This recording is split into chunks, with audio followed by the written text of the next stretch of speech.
மாதாவரம் தொகுதி என்பது 2008 தொகுதி மறுசீரமைப்புக்கு பிறகு உருவாக்கப்பட்ட தொகுதி. ஒரு 3 சட்டப்பேரவை தேர்தல தான் மாதாவரம் பார்த்திருக்கு. மாதாவரம் இப்போ உச்சபட்ச வளர்ச்சியை அடைஞ்சிருக்கு. மாதாவரம் என்றாலே பால் ஃபேக்டரி, இந்த ஆவின் ஃபேக்டரி, அதுதான் மாதாவரத்திற்கு மிக முக்கியமான முகம். இப்போ அதையும் தாண்டி மாதாவரம் ஒரு மிகப்பெரிய அளவுல வளர்ச்சியெல்லாம் அடைந்து கொண்டு வருகிறது.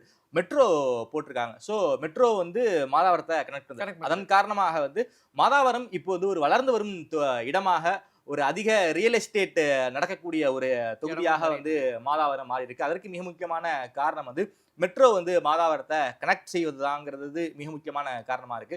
மாதாவரத்துல ரெண்டு பேருக்கு தான் போட்டி. ஒன்னு மாதாவரம் மூர்த்தி, ஒன்னு மாதாவரம் சுதர்சனம். ஒரு டிஎம்கே ஏடிஎம்கே ஒரு க்ளோஸ் ஃபைட்டா தான் இருக்கு. குறிப்பாக ஒரு 3வது முறையாக மாதாவரம் சுதர்சனம் அவர்கள் அங்க போட்டி போடுறாருன்னு நினைக்கிறேன். 2 முறை ஏற்கனவே அங்க ஜெயிச்சிருக்காரு.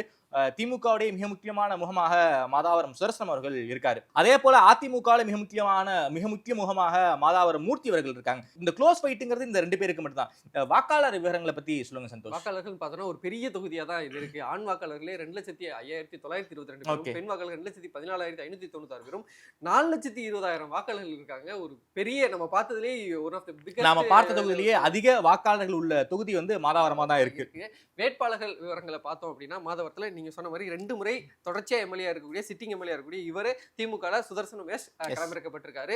அதிமுக மாதாவரம் மூர்த்தி அவர்கள், தாவேகால விஜய் பிரபு, நாம் தமிழர்ல கிருத்திகா ஏழுமலை. இந்த ஃபைட் என்பது இது என்னதான் சென்னை தொகுதியாக இருந்தாலும் டிவிகே பெரிய அளவுல சீன்ல இருக்க மாட்டாங்கன்னு தான் நான் நினைக்கிறேன்.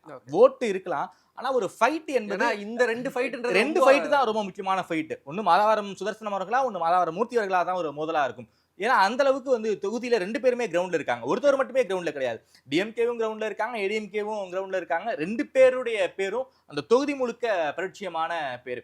இந்த ஒரு க்ளோஸ் ஃபைட்டா தான் இருக்க வாய்ப்பு இருக்கு. என்ன நம்ம ஆதன் கருத்து கணிப்பு என்ன சொல்லுது சந்தோஷ்? ஆதன் கருத்து கணிப்பு ஆனா அதற்கு மாற்றா தான் சொல்லுது அப்படின்னே சொல்லணும். கிட்டத்தட்ட திமுக வேட்பாளர் சுதர்சனம் 47%, அதிமுக வேட்பாளர் மூர்த்தி 33%, தாவேகா 19%, நாம் தமிழர் 2%. தாவேகா ஒரு பெரிய லெவல்ல இல்ல. யூசுவலா சென்னைக்குள்ள எடுக்கிற அளவுக்கு அவங்க 20-25 எல்லாம் போயிருக்காங்க. சோ அந்த லெவலுக்கு இல்ல. பட் ஆனா இங்க சுதர்சனம் அவர் ஒரு நல்ல லீட் எடுக்கிறாரு. 2 முறை தொடர்ச்சியா எம்எல்ஏ ஜெயிச்சிருக்காங்க. அங்க அவரோட செயல்பாடுகள் மக்கள் மத்தியில நல்லாவே எடுபட்டு இருக்கு அப்படின்றதா இதுல பார்க்க வேண்டிய விஷயமா இருக்கு. அந்த மெட்ரோ விஷயங்கள் அது வந்துச்சுன்னா இன்னும் மாதாவரத்துக்கு ஒரு மிகப்பெரிய வளர்ச்சி. ஆமா, கனெக்ட்ன்றது இன்னும் ஈஸியா இருக்கும்ன்றது மக்களோட பார்வையாவும் இருந்துட்டு இருக்கு. ஆல்மோஸ்ட் ஒர்க்குகள் எல்லாம் முடிஞ்சிருச்சு, வேகமாவும் நடந்தது. அதுதான் பெரிய லெவல்ல அவங்க எதிரொலிச்சிருக்கு களத்திலையும். சோ அந்த வகையில மாதாவரத்தை பொறுத்த வரைக்கும் மாதாவரம் சுதர்சனம் அவர்கள் 42% ஓட்டு வாங்கி மீண்டும் சட்டமன்றத்திற்கு போகிறார் என்பதை தான் இந்த கருத்து கணிப்பு முடிவுகள் நமக்கு காட்டுது சந்தோஷ்.